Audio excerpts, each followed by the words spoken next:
Ahaz was 20 years old when he became king, and he reigned in Jerusalem 16 years. And unlike David his father, he did not do what was right in the eyes of the Lord. Instead, he walked in the ways of the kings of Israel, and even made cast images of the Baals. Moreover, Ahaz burned incense in the valley of Ben-Hinnom, and sacrificed his sons in the fire, according to the abominations of the nations that the Lord had driven out before the Israelites.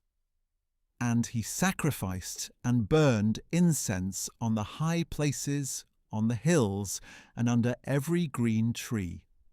So the Lord his God delivered Ahaz into the hand of the king of Aram, who attacked him and took many captives to Damascus.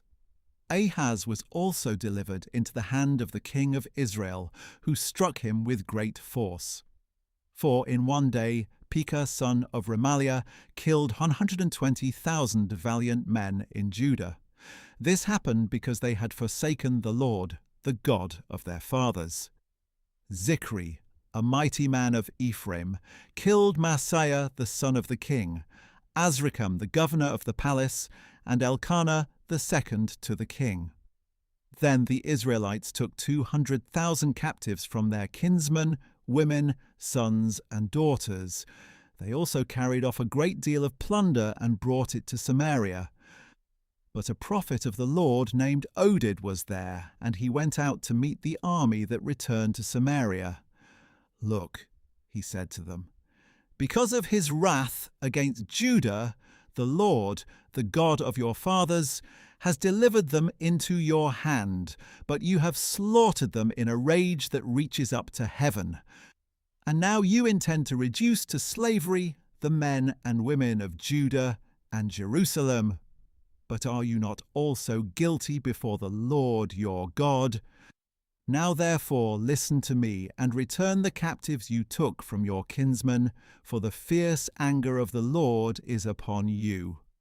Then some of the leaders of the Ephraimites, Azariah son of Jehohanan, Berechiah son of Meshillemoth, Jehizkiah son of Shallum, and Amasa son of Hadlai, stood in opposition to those arriving from the war.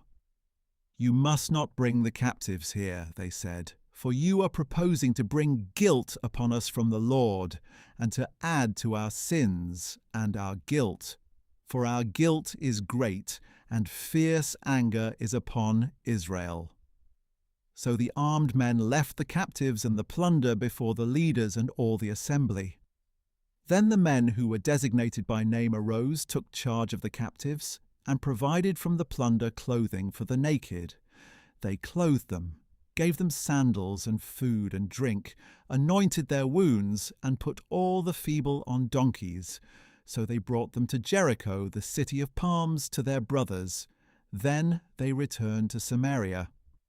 At that time King Ahaz sent for help from the king of Assyria. The Edomites had again come and attacked Judah and carried away captives. The Philistines had also raided the cities of the foothills and the Negev of Judah, capturing and occupying Beth-Shemesh, Aijalon, and Gederoth, as well as Soko, Timnah, and Gimzo with their villages. For the Lord humbled Judah because Ahaz king of Israel had thrown off restraint in Judah and had been most unfaithful to the Lord. Then Tiglath-Pileser king of Assyria came to Ahaz, but afflicted him rather than strengthening him.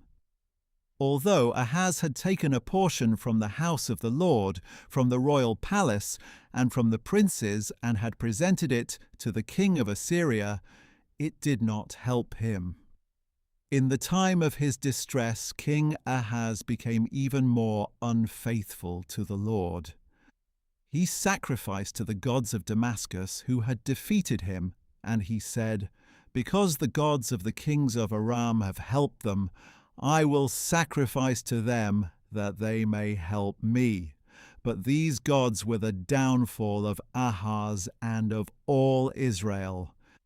Then Ahaz gathered up the articles of the house of God, cut them into pieces, shut the doors of the house of the Lord, and set up altars of his own on every street corner in Jerusalem. In every city of Judah, he built high places to offer incense to other gods, and so he provoked the Lord, the God of his fathers. As for the rest of the acts of Ahaz and all his ways from beginning to end, they are indeed written in the book of the kings of Judah and Israel. And Ahaz rested with his fathers and was buried in the city of Jerusalem, but he was not placed in the tombs of the kings of Israel, and his son Hezekiah reigned in his place.